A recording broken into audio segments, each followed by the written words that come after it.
Howdy friends, and welcome to the California route. My name's Andy, and this is Jack. Jack's actually never been on a backpacking trip before. And even though I have, I wanted to try something a little different this time.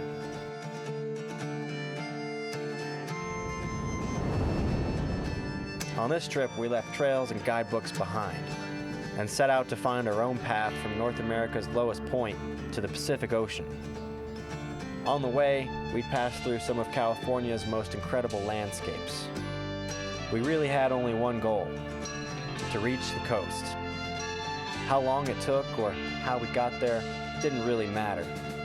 For the next month, we'd follow the sun, the moon, and the stars to the west, until there's no more west to go.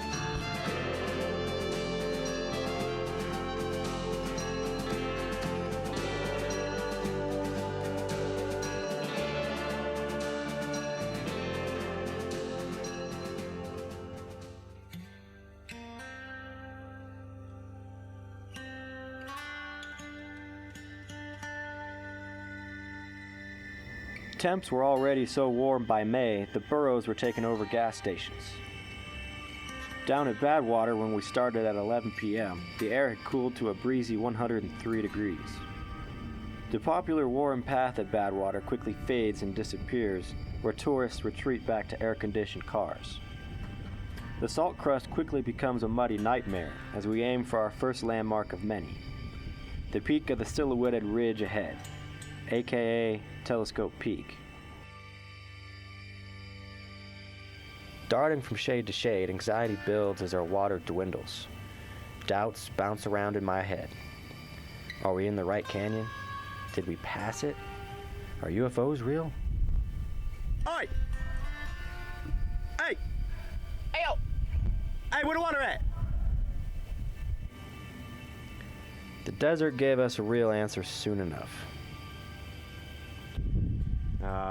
We weren't too optimistic we were going to find water, but Jack scrambled up there, found some pools, and so we're going to go check it out. Time to do some rock climbing. The desert would take no pity on these Costco city boys. No way. But our struggles did bring us to the perfect camp, with enough water to drench our thirst.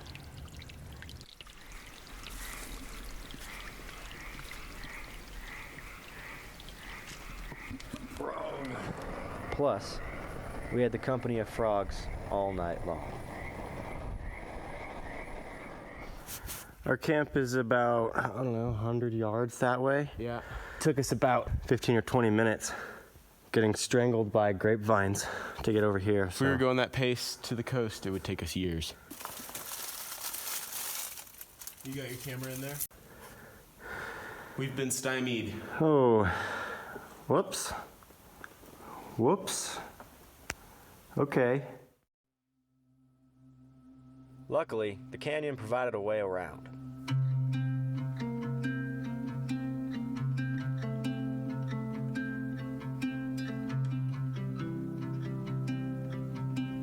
Adjusting from the city life to this brutal wilderness reality is rough. Why are we even here? The doubts start to set in.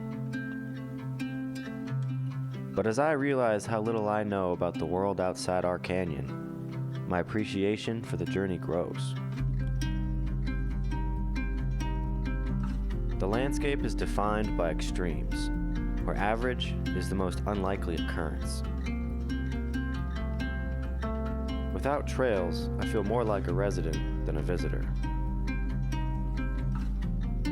This canyon leads us straight to the peak, where another canyon leads us straight down to the valley, then a town, a wash, and so on, such that we can navigate the land using the land itself.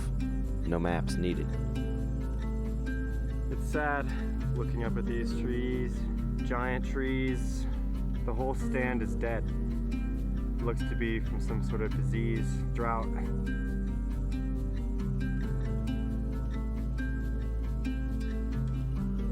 The bristlecone pines are thousands of years old, but thankfully, many healthy trees remain.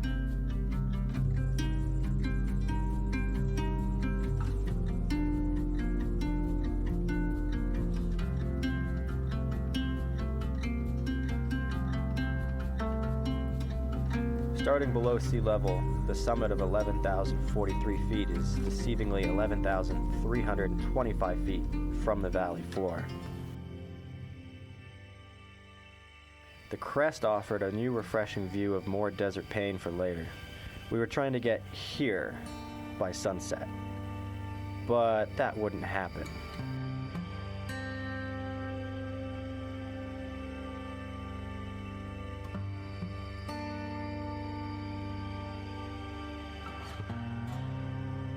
God, there are so many rocks in the world, and I literally hate all of them.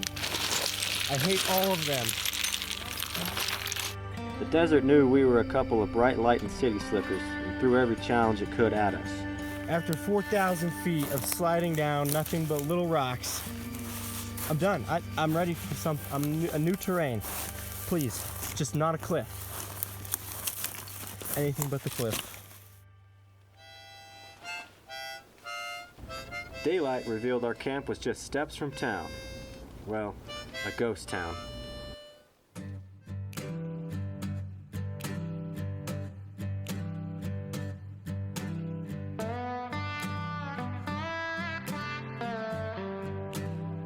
Hard to imagine the intense floods that sent most of this town valley-bound, twice.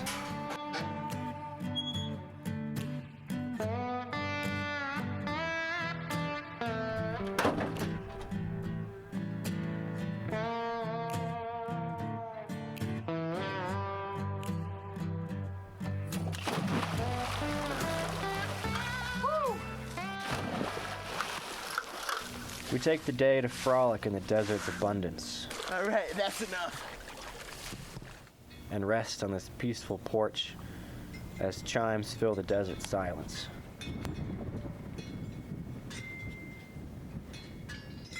Eventually, we found a desert ghost town artifact even more rare and prized than water.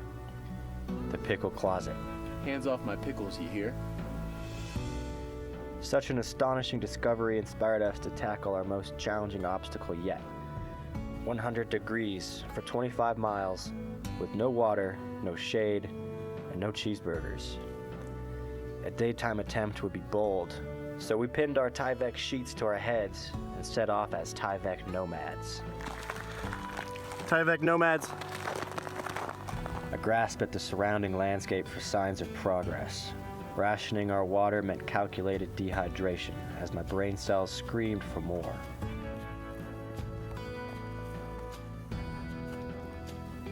The only shade here was where we made it, and this tarp would not be seen again until the coastal range.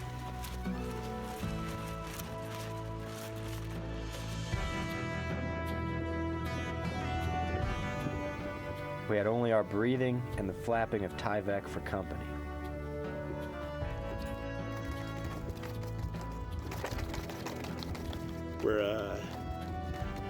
Cheeseburgers and friendly people greeted us in Panamint.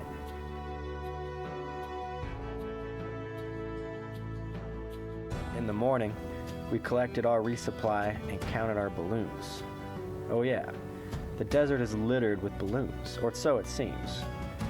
We found the remains of 5 distant celebrations so far, and we'd find many more on our ocean-bound route. Yesterday we had cheeseburgers, Dr. Peppers to pull us through the desert. Today we only got a few miles to go. It is really nice knowing that the next water is not 25 miles away. At the end of this section in a few days we have a giant bag of Cheetos waiting for us in our next bucket. That giant bag of Cheetos is what's keeping me going. And the fact that we'll be done with the desert soon. Let's go, no more desert. And into the cool of the mountains.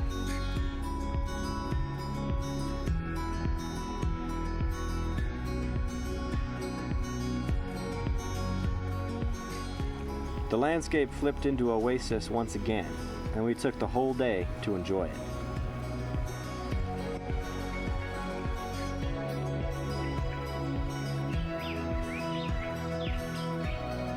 A herd of enthusiastic fish call this place home, and lucky for them, we already had plenty of food.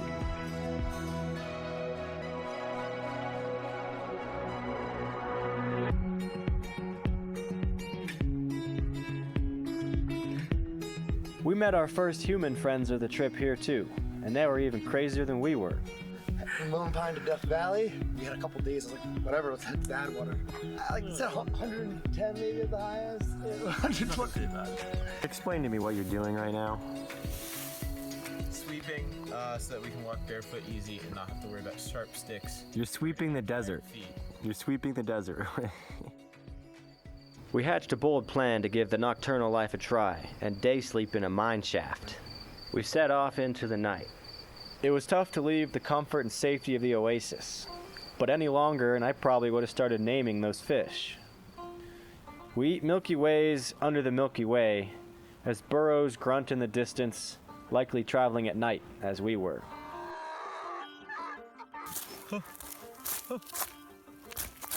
Water! Digging out our water cache, we scrambled to search for an area marked on an old topo map simply as prospects. Good morning, y'all. Taking a little break from our trip here to do some prospecting. Not looking for gold or silver, anything like that. We're just looking for shelter. This whole area is in a beautiful neighborhood. They say the schools are good, and we got good financing options. Let's see what Jack found. Whoa, there's a first aid kit and a grape soda. This is gonna be the one. You know, you just get that feeling. I just found this in here. This is home. First aid kit? I think so. What the heck? Now we had adapted, as other desert creatures have, to be nocturnal. Except that we were not other creatures, and had not really adapted. And if provided Tyvek suits, I'm sure the burros would wander through the midday heat too.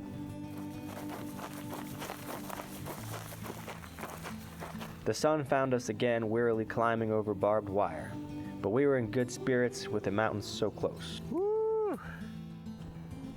Before climbing into the Alpine, we stopped to stuff our packs with the resupply we had stashed a week earlier. Don't worry, we came back to pick it up. Summer sausage. Oh, yeah. Age. Fruit cup.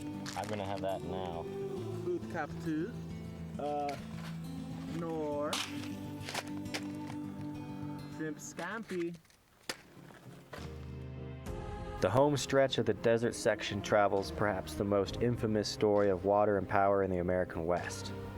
An engineering marvel through which stolen water hydrates endless greed hundreds of miles away.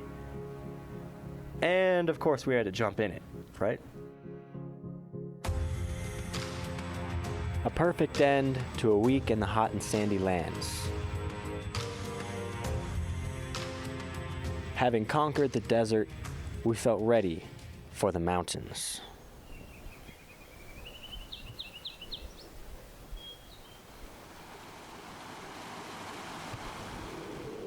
Fighter jets shot by overhead as if to celebrate our arrival. Goodbye, desert. You will not be missed. Those little goldfish, though, in that pond, they'll be missed. I was waiting in the undertow, set adrift with featherweight like bows, unaware of where my heart would flow. I was waiting in the undertow, can't touch the bottom. A 10,000-foot climb was nothing new to us now, and we powered up Mount Langley with the help of unpowdered milk and futuristic shades. It's just me, my milk bottle, and my frog togs up here. I have milk, too. Cool sunglass vibe. We are at the top of the route, the top of Mount Langley.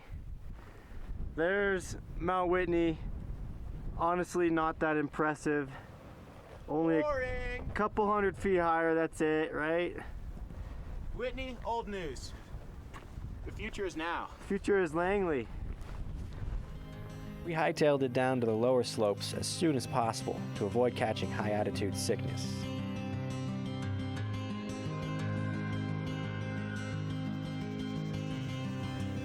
Our mission seemed straightforward. Follow this valley until it joins a bigger one. Boom! stop letting these fly away. They go far. Ready? Go for it. We helped some rocks on their journey. Oh, come on, come on, come on, come on. Oh, Jesus Christ. The one I filmed. But that's where the fun ended and the struggles began. The terrain sharpened and the creek tumbled below.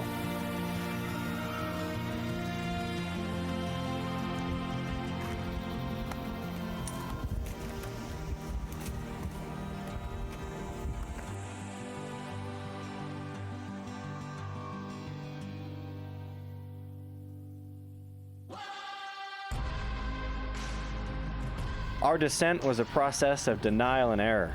No sooner than our fourth gully attempt did we successfully pass through the cliffs.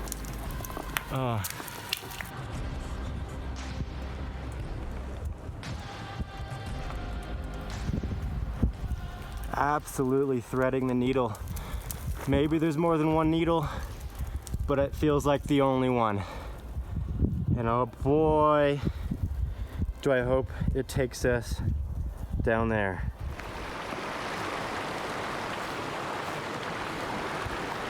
Looking back at our route down, I don't know how we found our way through there. That's such a maze. Oh boy though, did that hot spring at the bottom make these City Slick and Costco boys happy again. In the Valley of Kern, we discovered two things. One, rattlesnakes exist. He doesn't want to have anything to do with us if he can help it. And two, sagebrush makes great deodorant. Too bad that water hits a bunch of rocks on the way down. Otherwise, it'd be way more impressive. Yeah. Failed Yosemite. The mountains, after watching us suffer through the desert, wanted its own turn. The clouds we saw from Langley turned into a cold sub-20 degree morning. We defeated the cold with warm campfire vibes.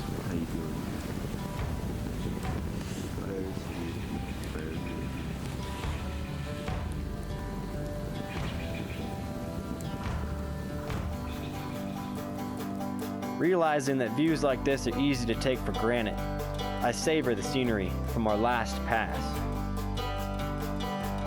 Descending, we discovered the mountains wanted to play a little game with us called, "Hey, where'd the creek go?" So we've been following this creek down the drainage, and it just plummets into this hole and then it stops. There's no creek here. It goes in here. So the only logical thing left to do is to go down there and see what's down there.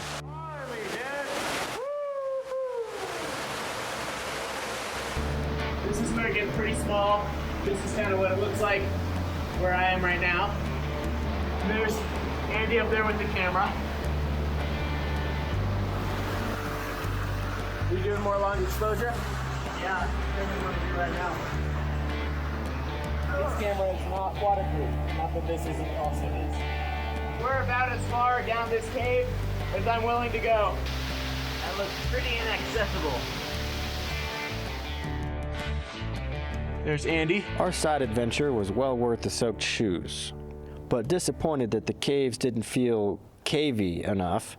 Honestly, not the coolest formation. We moved on and pestered some marmots.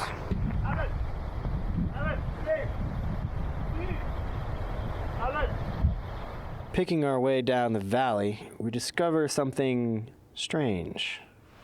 Okay, so I know we've been out of civilization for a little while, but is there like a new trend where people just wrap all or part of their cars in tarps, or is it a local thing? Coronavirus 2, and it infects cars, and these are their masks. This is what we get for coming back into civilization. How long were we gone? It's only been like 2 weeks. 2 years? Well, we were in that cave for a while. Things change fast on the surface world. With no one around, we pound down the best trail yet in search of answers. It's not gonna stop a bear. So we've done some critical thinking, and Our conclusion is that this is for marmots, because the marmots, they'll get in under your car and they'll eat the hoses and the wires, and it's really bad. So if you want to like the marmots, you want to think they're cool and fun, but they're just fat and they eat your car.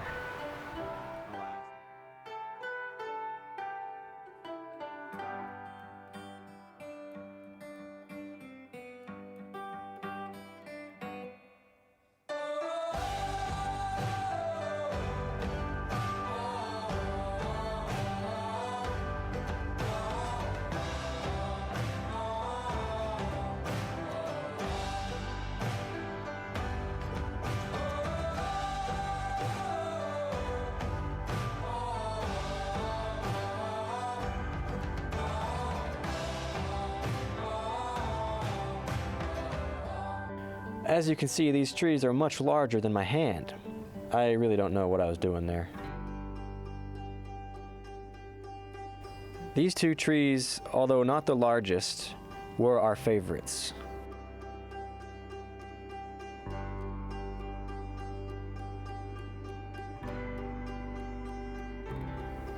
The way they spiral up together is something I could have stared at until my neck broke.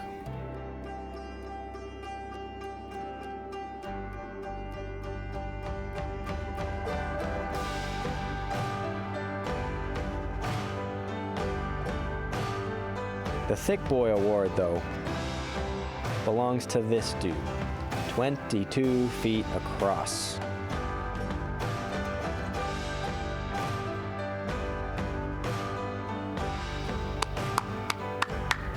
Good job, good tree. You did well.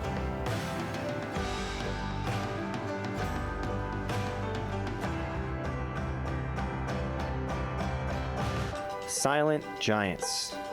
These trees, they radiate comfort, safety, wisdom, and calm.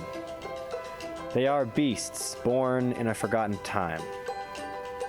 And to walk among them in solitude in our modern world of Instagram geotagging, climate change, and mega fires is an incredible honor.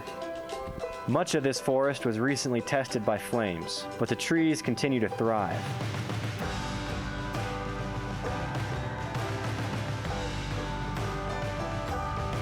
Ladies and gentlemen, the largest branch in the world, 10 feet in diameter.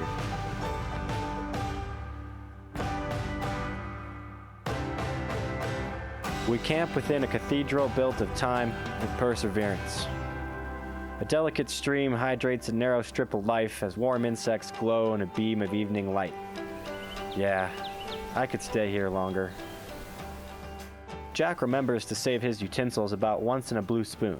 Jack can be seen here whittling his, I don't know, third, fourth pair of chopsticks, which he started making after he broke and lost his fast food disposable utensils. Every day, it seems every day or almost every meal, he's making a new set of utensils, and chopsticks have been the go-to. But he says these will be the last ones. He's gonna hold on to this pair. Provided I don't set them down after the meal on the floor where they become sticks once again.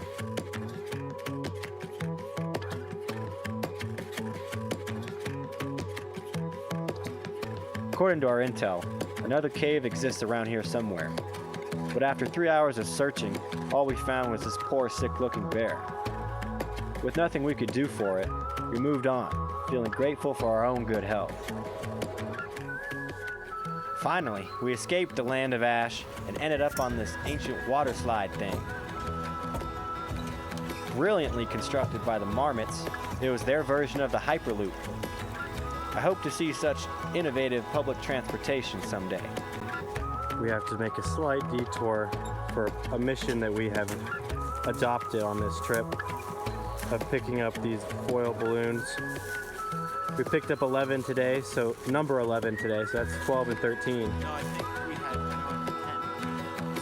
10. No, we had 11 in on the road. Yeah. 13.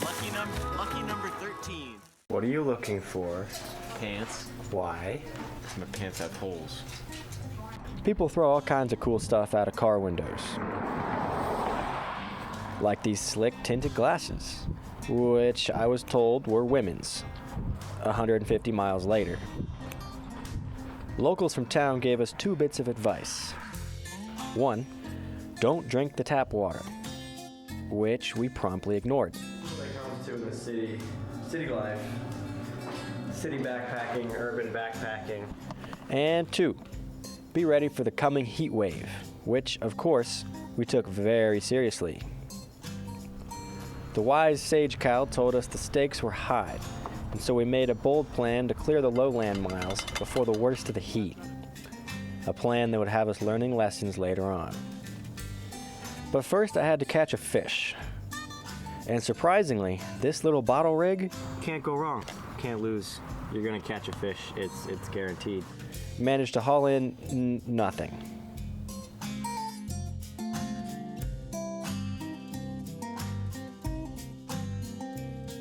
We'll see if it's helium.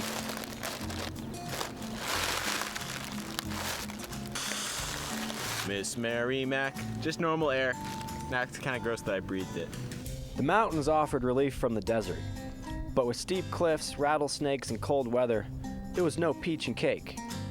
Stretching before us now lay an entirely new landscape, packed full of agricultural shenanigans. The mighty Central Valley.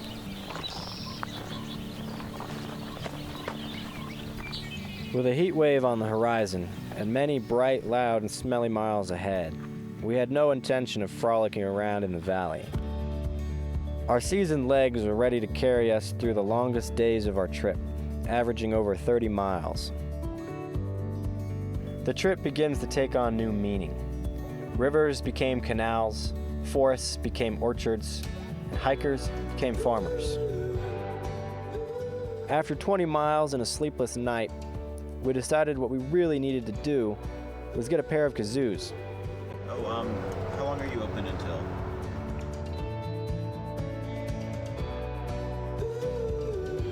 On the way, we couldn't resist stopping at a yard sale. In bright pink, we have a bright pink yard for sale. We don't know exactly where it is, but it's in that direction. The yard sale, is it? Oh, it just ended? What happened? What is this place? We're on a sidewalk. We're on a mission. We gotta get those kazoos, or else we're not gonna make it to the coast. Flowers, oh, but these are planted. They're not as cool. Clearly, we had some trouble adapting to our new environment. I wonder what's longer, all the barbed wire ever made, or every road ever built.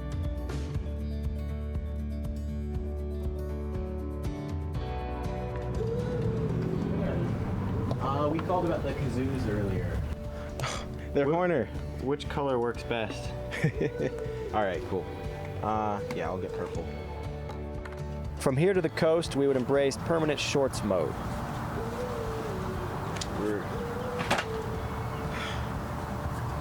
You won't remember them after a few days. We'll move on.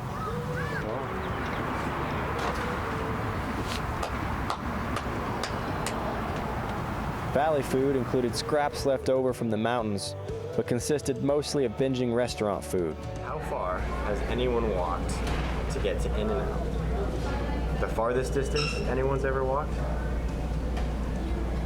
I'd say about how far we've walked.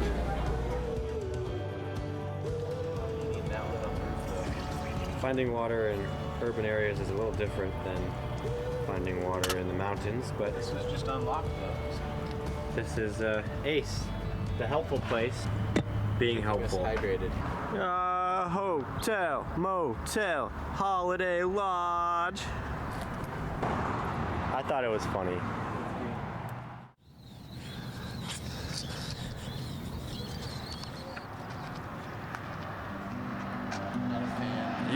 You look really scary. Ugh. Dang, even the marmots were friendlier. Do I look scary? I'm not scary. Yeah, we are. At this moment, my fuel can decided to quit on me. But that didn't stop my pasta quest. So the smoke from this thing smells absolutely terrible. I'm just burning sticks from around the park. And really glad nobody else is here on this lovely Sunday morning. to witness this. Hopefully nobody smells the smoke. We're gonna have pasta breakfast in no time here. Can't stop us. The big footwear corporations hate this one trick that makes your shoes feel just like new again. Results may vary. Eager to practice our new instruments, we serenade some cows. We're gonna lead you to freedom! To freedom!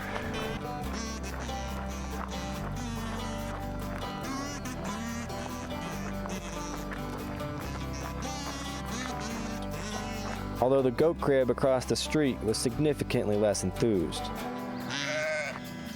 I don't think they're fans. They're too smart. And there you have it, folks. Cows are more patriotic than goats. Turns out the only crop ready for harvest was not a crop at all, but a solitary mulberry bush, completely unappreciated and begging for attention.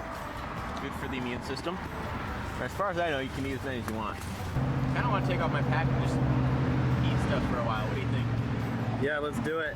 After our little berry break, we took another break for a nap. Such a hard life.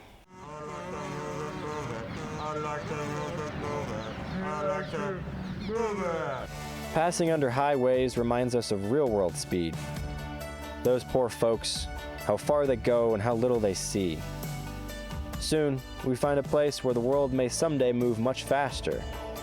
Construction of California's high-speed rail, which Jack was a huge fan of. Something destined for failure. I personally wish they'd build a bigger version of that Marmot water slide from earlier. That would be the only transportation from SF to LA better than flying. So here we go. Railroad.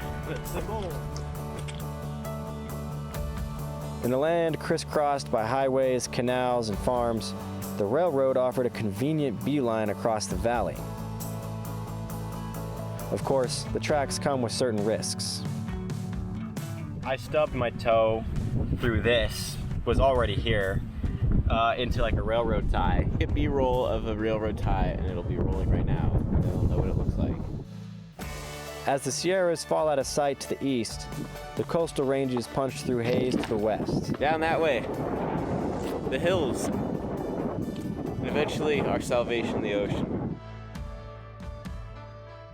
The tracks led us where anyone might assume they would. A bowling alley.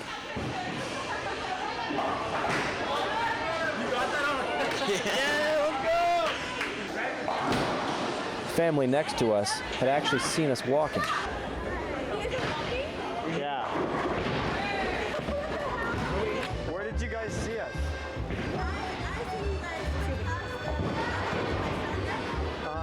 Rumors of two homeless bowler dudes spread down the lanes, and so we felt we should leave before those hobo guys, whoever they were, tried anything on us. Nothing better after a night of bowling and pizza than bedding down in a local walnut orchard. So, you meet a lot more people out here in the valley than you do in the mountains, obviously. Like we said, we found more balloons than people. I usually say howdy. I've always said howdy, so I'll just say howdy. Howdy. Put the taffy in your mouth, chew. And say, howdy. Oh, hello. Hello there, sir. Staring at the open box cars, I imagine wind in my hair and trees flying by. Tempting.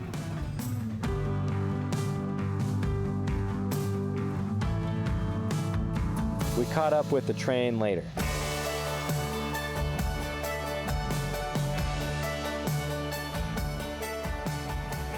We took extra caution passing the military base. Imagining snipers watching us through scopes, I try walking with better form to avoid suspicion. There's plenty of water here except where there's not. This was the clearest irrigation water of the entire valley. Generally, water is either murky or hard to reach.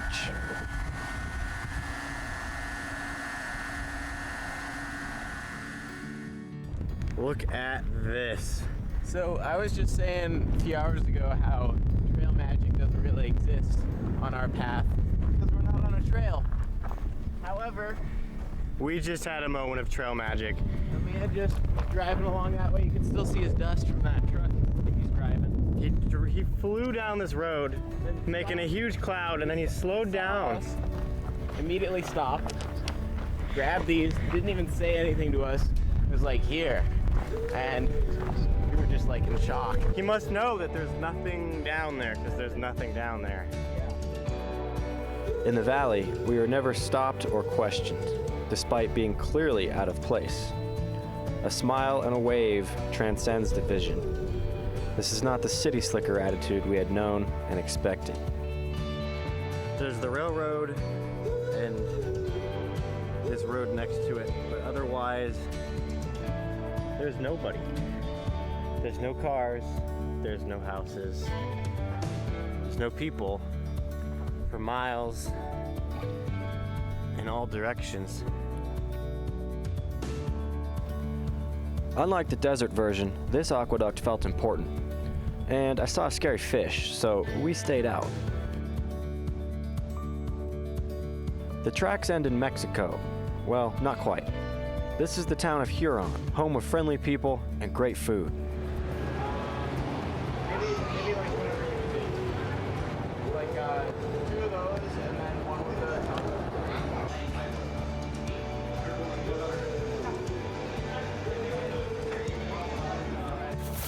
We were rudely awoken by the sudden sound of rushing water and misty haze around our sleeping bags. 2 40-foot jets crept steadily toward us like action movie laser beams as we frantically threw everything out of harm's way. Feel this turf, we'll be okay over here.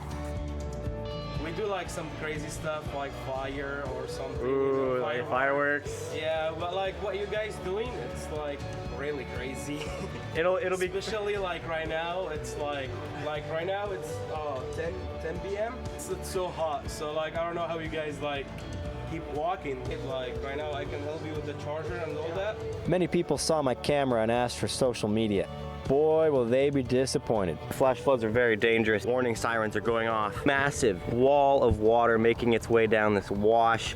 Warriors in 5. We decided if I could dunk on this hoop, we could get a Coalinga hotel room. Easy money. Honestly though, our clothes needed a break even more than we did. Very nice. Fruit. Air conditioning and a little bit of sock maintenance. Let's see how not very clean this is.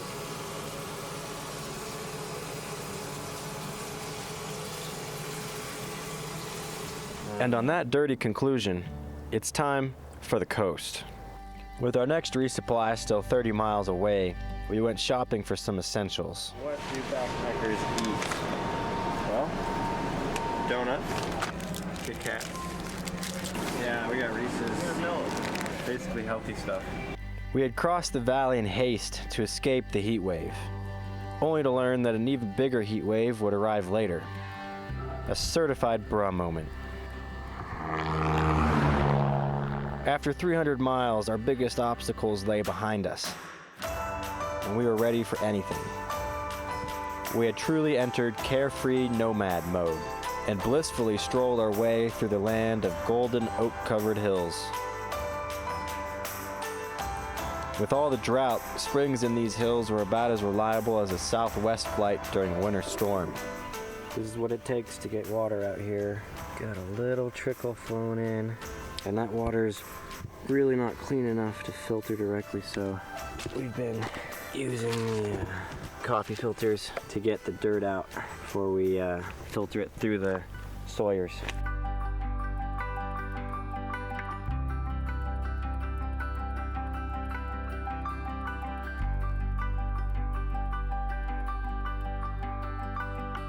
Finding some wild boar, I practiced my impression.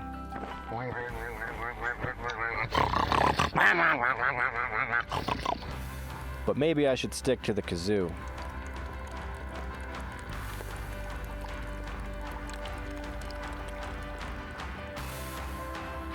Today is a special day. We're going mostly downhill to our last resupply bucket. That far ridge line is the last ridge line before the ocean.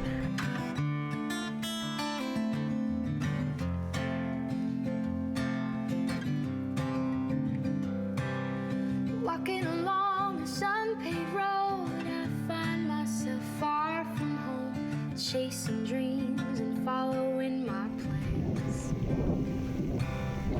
soles of my shoes are wearing thin. I don't think anyone's listening. If they did, then they'd understand.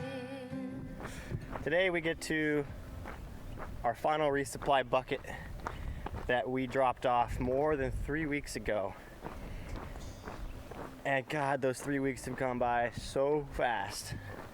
It's hard to believe we're coming down on it now.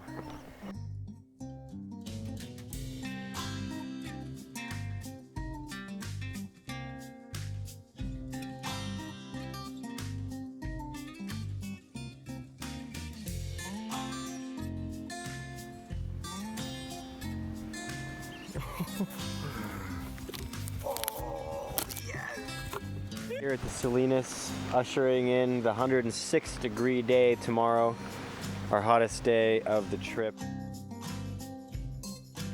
I want to find my other blue sock. Where is it?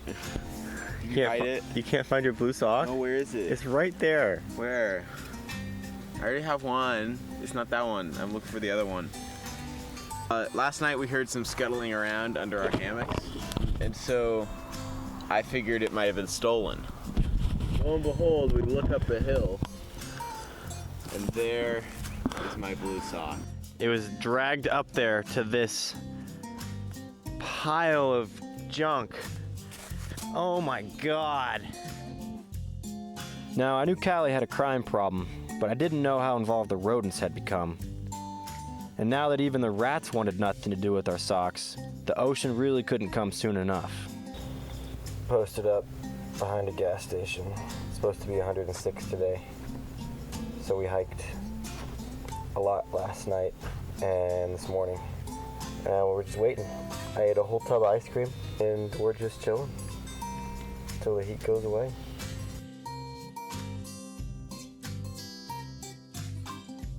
Couldn't stick around at the gas station. Something about loitering, big words.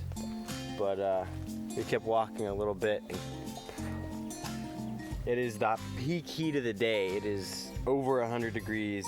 Don't underestimate today. Could easily still get hotter. It'll still get hotter, yeah. Whew. So we found this little shady patch, a hammock around in there, and wait a little bit longer. It's just crazy.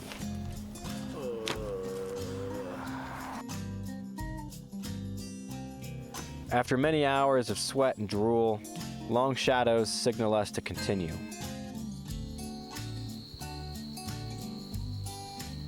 The U.S. Postal Service had generously constructed several offices right along our route. And they were 2 for 2 on water reliability.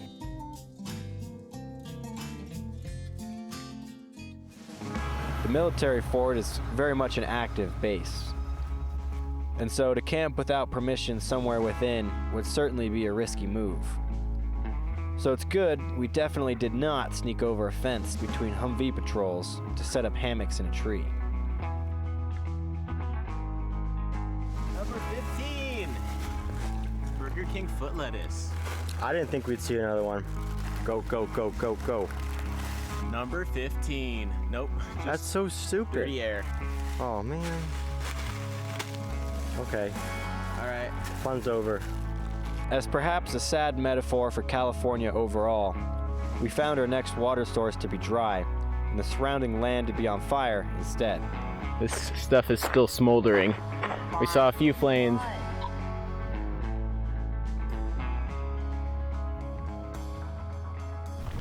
So I just found on the side of the road something that every backpacker should wear at all times.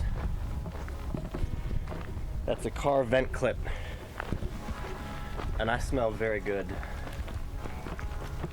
The tall and skinny redwoods greet us near the finish line. This squad is also recovering from flames. Flames that, after subsequent floods, actually closed this road to cars, leaving it just for us.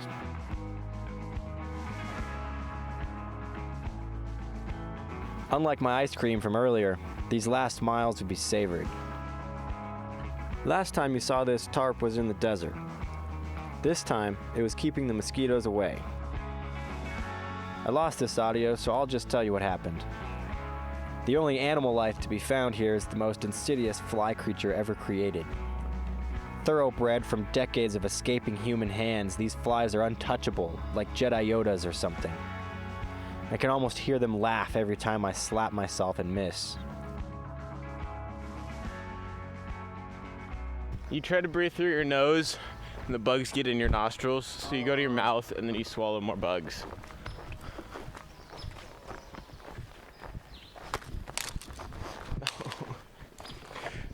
Just swatted my own glasses off of my face. That makes me feel better.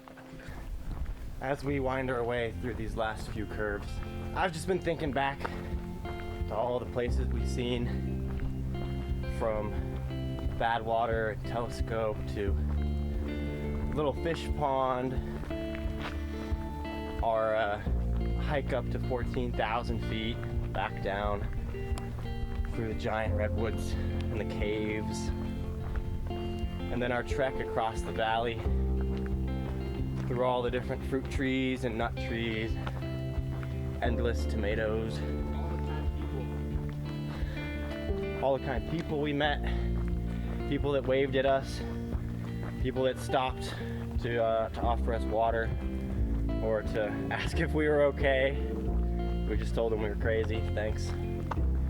And here we are, about to look down on the ocean. We might miss it That was a struggle. for maybe 2 minutes when we're done. But after that, we'll just remember all of the horrible things. And we'll be so glad we'll be in a car, looking at things moving so quickly.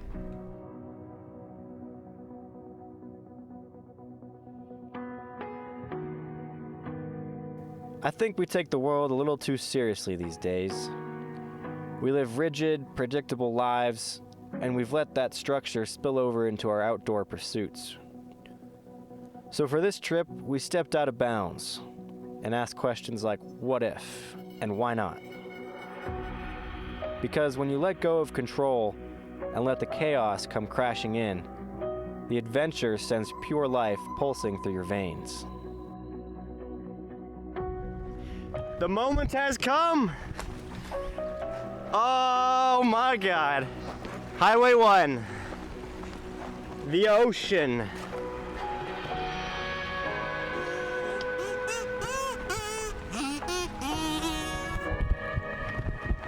These two idiots right here. We made it. Yeah. We made it all the way Death Valley to the ocean. People drove here. That's funny. The final steps. Oh my God, I see waves. Oh, what a great sound. What a great smell. The coolest air we've had in weeks.